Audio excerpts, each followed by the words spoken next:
یونان کے قریب بحیرہ روم میں تارکین وطن کی کشتی ڈوبنے سے 500 ہلاکتوں کا خدشہ ہے، جن میں سینکڑوں پاکستانی شامل ہیں۔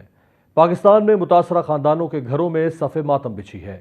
بے روزگاری، غربت اور مہنگائی سے تنگ، یورپ جا کر پیسے کمانے اور سنہرے مستقبل کے خواب آنکھوں میں سجائے ان پاکستانیوں کے گھروں میں کوہرام بپا ہے۔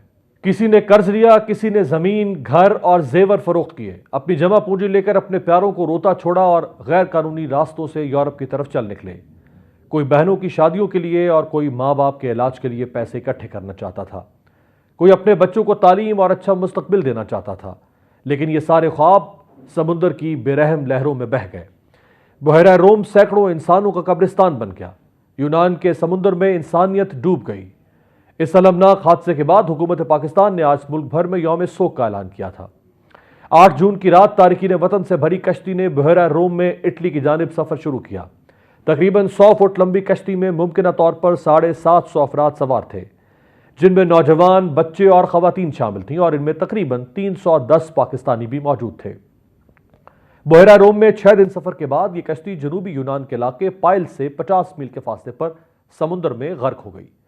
اب تک 500 کے قریب تارکین وطن لاپتہ ہیں۔ برطانوی میڈیا کے مطابق کشتی پر 400 پاکستانی سوار تھے، جن میں سے صرف 12 زندہ بچے ہیں۔ 78 لاشیں نکال لی گئی ہیں، جبکہ 104 تارکین کو زندہ بچا لیا گیا ہے۔ ہلاک یا لاپتہ ہونے والے پاکستانیوں میں اکثریت کا تعلق آزاد کشمیر اور پنجاب کے مختلف علاقوں سے ہے۔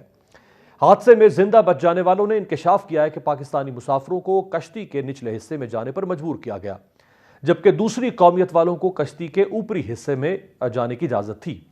کشتی کے نچلے حصے سے پاکستانی اوپر آنا چاہتے تھے تو ان سے بدسلوکی کی جاتی۔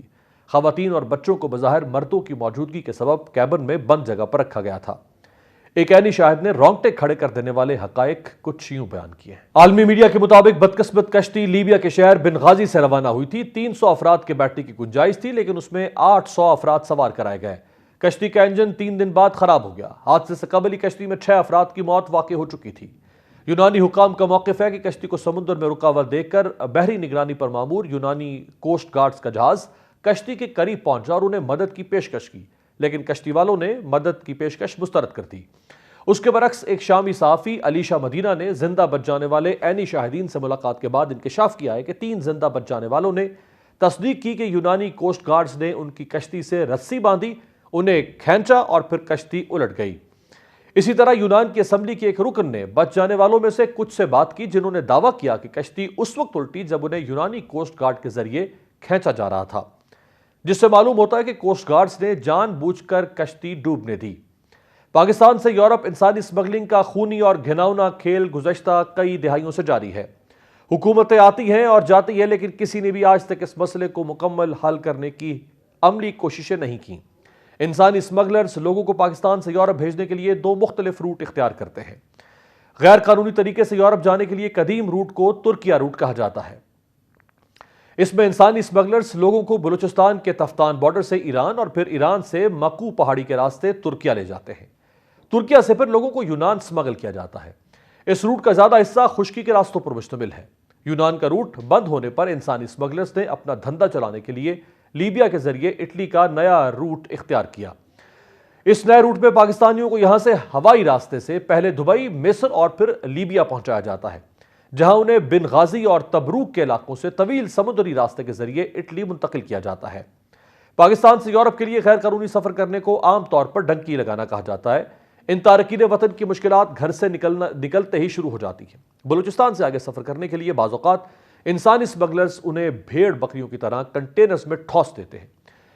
اس دوران اکثر لوگوں کی تو دم گھٹنے اور بھوک و پیاس سے موت واقع ہو جاتی ہے۔ دشوار گزار پہاڑی راستوں اور سرحد عبور کرتے وقت بھی کئی تارکین وطن لقمہ اجل بن جاتے ہیں۔ ایجنٹس اور انسانی اسمگلرز غیر قانونی طور پر یورپ جانے کے خواہش مند افراد سے 2 لاکھ روپے سے 30 لاکھ روپے تک وصول کرتے ہیں۔ بعض دفعہ اسمگلرز مزید رقم کا مطالبہ کرتے ہیں اور رقم نہ دینے پر تارکین وطن کو بدترین تشدد کا نشانہ بنا کر ان کے گھر والوں کو ویڈیوز بھیج کر بلیک میل کیا جاتا ہے۔ یاد رہے کہ یونان کے سمندر میں حالیہ حادثہ کوئی پہلا واقعہ نہیں، بلکہ اب سے چند ماہ پہلے غیر قانونی طور پر ترکیہ سے اٹلی جانے والے تارکین وطن کی کشتی بحیرہ روم میں ڈوب گئی، جس میں 200 سے زائد لوگ ہلاک ہوئے تھے۔ ہلاک ہونے والے 28 پاکستانیوں میں پاکستان کی ایک خاتون ہاکی کھلاڑی شاہدہ رضا بھی شامل تھیں۔ اسی طرح فروری 2018 میں لیبیا کے ساحل کے قریب اسپین جانے کی کوشش کرنے والے تارکین وطن کی کشتی کے حادثے میں 90 افراد جان سے گئے، ان میں سے 32 کا تعلق پاکستان سے تھا۔ جنوری 2019 میں لیبیا کے علاقے سبراتا سے بذریعہ بحیرہ روم اسپین پہنچنے کی کوشش کرنے والوں کی کشتی سمندر میں ڈوب گئی۔ اس کشتی میں 170 تارکین وطن سوار تھے، جن میں 10 خواتین اور 2 بچے بھی شامل تھے۔ مارچ 2019 میں بحیرہ روم میں اسپین جانے والے تارکین وطن کی کشتی ڈوب گئی، جس کے نتیجے میں 45 تارکین وطن ہلاک ہوئے، جبکہ 21 کو زندہ بچا لیا گیا۔ یہ بدقسمت تارکین وطن مراکش کے راستے اسپین داخل ہونا چاہتے تھے۔ جون 2022 میں فرانس کے ایک بحری جہاز نے بحیرہ روم میں تارکین وطن کے 51 افراد کے گروپ کو بچایا تھا، جس میں 31 پاکستانی بھی شامل تھے۔ مارچ 2022 میں غیر قانونی طور پر یورپ جانے والوں کی کشتی بحیرہ روم میں ڈوبنے سے 200 افراد کی ہلاکت ہوئی تھی۔ جون 2022 میں یورپ جانے کی کوشش میں لیبیا کے ریگستان میں 20 تارکین وطن بھوک اور پیاس سے ہلاک ہوئے۔ ایک دوسرے واقعے میں ایک چھوٹی کشتی بحیرہ روم میں ڈوب گئی، جس پر کم از کم 30 افراد سوار تھے جو لاپتہ ہو گئے۔ اگست 2022 میں ایک کشتی جو ترکیہ سے اٹلی کے لیے تقریباً 80 تارکین کو لے کر روانہ ہوئی تھی، یونان کی سمندری حدود کے قریب خراب موسم کی وجہ سے الٹ گئی اور تقریباً 50 افراد کی ہلاکت ہوئی۔ حالیہ ثانیہ کے بعد حکومت نے انسانی اسمگلرز کے خلاف کریک ڈاؤن تیز کر دیا ہے۔ وزیر اعظم شہباز شریف نے کمیٹی بھی بنا دی ہے۔